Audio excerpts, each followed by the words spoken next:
អំណាចបណ្ដាសាដូនតាខ្មែរចំពោះជនបំផ្លាញប្រាសាទបុរាណ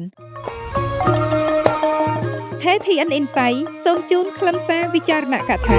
នៅក្នុងជំនឿបណ្ដាសាគឺជាអំណាចដ៏មានឥទ្ធិពលខាងចិត្តវិញ្ញាណបណ្ដាសាគឺជាពាក្យផ្ដន្ទាចេរប្រតិចនិងការសម្បូងសង្រងដើម្បីឲ្យជនទុច្ចរិតជួបនៅវិនិច្ឆ័យហិនហោច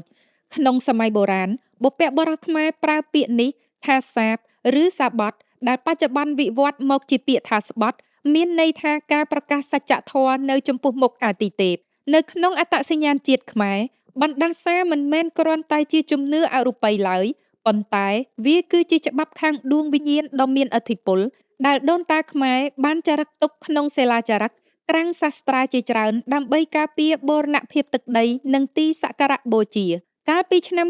2025កន្លងទៅថ្មីនេះតថភាពដ៏ជូរចត់នៃវិនិស្សកម្មលើបុរាណដ្ឋានទាំងឡាយរបស់ដូនតាខ្មែរហាក់ធ្វើឲ្យបណ្ដាសាទាំងនេះងើបឡើងយ៉ាងខ្លាំងក្លាដើម្បីផ្ដន្ទាទោសដល់ពួកយោធាថៃ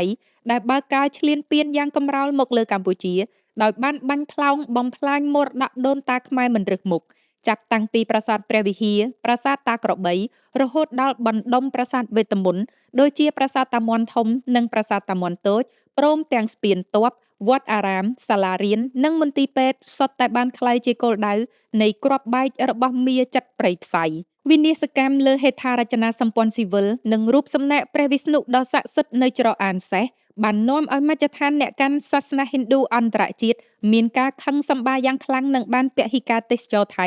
ដោយបង្វែរគោលដៅទេសចរមកកម្ពុជាយ៉ាងច្រើនគួរឲ្យកត់សម្គាល់ទាក់ទិននឹងយោធាថៃយកការបំផ្លាញបុរាណដ្ឋានជាគោលដៅមិនខ្លាចបណ្ដាសារបស់ដូនតាខ្មែរបែបនេះបានធ្វើឲ្យមហាជនចោទសួរជាសំណួរថាហេតុអ្វីបានជាបណ្ដាសារបស់ដូនតាហាក់ដូចជាមិនមានឥទ្ធិពលអ្វីសោះលើពួកគេចម្លើយនឹងលាតត្រដាងតាមរយៈសិលាចារឹកទួលគោកព្រះឆ្នាំ657នៃគ្រិស្តសករាជនិងសិលាចារឹកជាច្រើនទៀតដែលបញ្ជាក់ឲ្យយើងដឹងថាបណ្ដាសាគឺជាច្បាប់ការពារផ្លូវចិត្តនិងជាសាលក្រមផ្ដន្ទាទោសទុកជាមុនដើម្បីទប់ស្កាត់រាល់បុគ្គលឬកងទ័ពណាដែលប៉ុនប៉ងបំផ្លាញបុណ្យឬសមិទ្ធផលដែលដូនតាកសាងឡើងថ្វាយអាទិទេពយោងតាមការសិក្សាលើសិលាចារឹក K388 និង K380 ប្រាសាទព្រះវិហារខ្លឹមសារនៃបណ្ដាសាមានកម្រិតទោសពៃដ៏រន្ធត់និងគួរឲ្យខ្លាចបំផុតដែលអ្នកឈ្លានពានត្រូវដឹងទី1គឺការធ្លាក់នរកជាអមតៈនិងវិនាសសាបសូន្យដល់ពូជអម្បូរ7សន្តានសិលាចារឹកបានចែងថាជនណាដែលបំផ្លាញទីសក្ការៈនេះសូមឲ្យវាធ្លាក់ទៅក្នុងនរកទាំង32ជាន់រួមជាមួយញាតិកាទាំង7សន្តានជាពិសេសនរកជាន់ទី3វៃតរណីដែលពោពេញដោយស្ទឹងឈាមនិងនរកជាន់ទី4កោតសៈលមលីដែលជានរកព្រៃរកាមានបន្លាដែកដ៏សាហាវព្រឺព្រួចទណ្ឌកម្មនេះនឹងត្រូវអនុវត្តដរាបណាព្រះអាទិត្យនិងព្រះច័ន្ទនៅតែមានពន្លឺពោលគឺគ្មានថ្ងៃស្រោចស្រង់បានឡើយទី2គឺបណ្ដាសានៃកងចក្រកម្មផលនិងរន្ទះបាញ់គ្រប់ជាតិកំណើតក្នុងសិលាចារឹកអង្គរវត្តលេខ21បានបញ្ជាក់យ៉ាងមុតស្រួចថាអ្នកណាដែលមកជំទាស់ទាស់ទែងធ្វើឲ្យខូចបុណ្យសូមឲ្យរន្ទះទាំងអនន្តចក្រវាលកុំបីបាញ់ដើមឈើឡើយឲ្យបាញ់តែអ្នកនោះសពជាតិកំណើតលើសពីនេះទៅតាមជំនឿលើព្រះវិស្ណុការបំផ្លាញរូបព្រះអង្គនឹងនាំមកនៅអវតារនរសិង្ហដែលចុះមកដើម្បីអាពោះនិងប្រហារពួកអសុរៈដែលបំពានសច្ចធម៌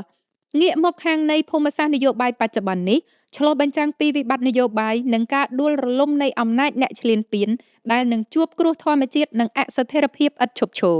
អ្នកជំនាញផ្នែកសិលាចារឹកវិទ្យាបានសង្កត់ធ្ងន់ថាបណ្ដាសាទាំងនេះមិនមែនជារឿងអបិយជំនឿឥតប្រយោជន៍ទេប៉ុន្តែវាជាច្បាប់អរូបីដើម្បីការពារអធិបតេយ្យភាពនិងដួងព្រលឹងជាតិក្នុងប្រវត្តិសាស្ត្រអ្នកដែលហ៊ានបំពានលើប្រាសាទខ្មែរតែងជួបប្រទះនូវគ្រោះចង្រៃនិងវិបត្តិអំណាចដែលមិនអាចដោះស្រាយបានការដែលយោធាថៃបាញ់បំផ្លាញនិងវាយកំទេចទីសក្ការៈដ៏ស័ក្តិសិទ្ធិនាពេលនេះគឺពួកគេកំពុងដើរចូលទៅក្នុងអន្ទាក់នៃបណ្ដាសាដែលបុព្វបុរសខ្មែរបានដាក់ទម្ងន់ទុករាប់ពាន់ឆ្នាំមកហើយសកម្មភាពឈ្លានពានរបស់យោធាថៃនៅពេលនេះមិនត្រឹមតែត្រូវទទួលខុសត្រូវចំពោះមុខច្បាប់អន្តរជាតិនោះទេប៉ុន្តែពួកគេក៏ត្រូវប្រឈមមុខនឹងច្បាប់នៃបណ្ដាសាដែលដូនតាខ្មែរមិនអត់ឱនឲ្យឡើយសម្រែកឈឺចាប់ដំណក់ឈាមនិងទឹកភ្នែកដែលហូរស្រោចលើថ្មប្រាសាទនាថ្ងៃនេះ និងរលាយคล้ายជាភ្លើងដែលដុតកម្ដៅចោលឈ្លានពានឲ្យរលាយរលត់ក្នុងកងចក្រនៃកម្មផល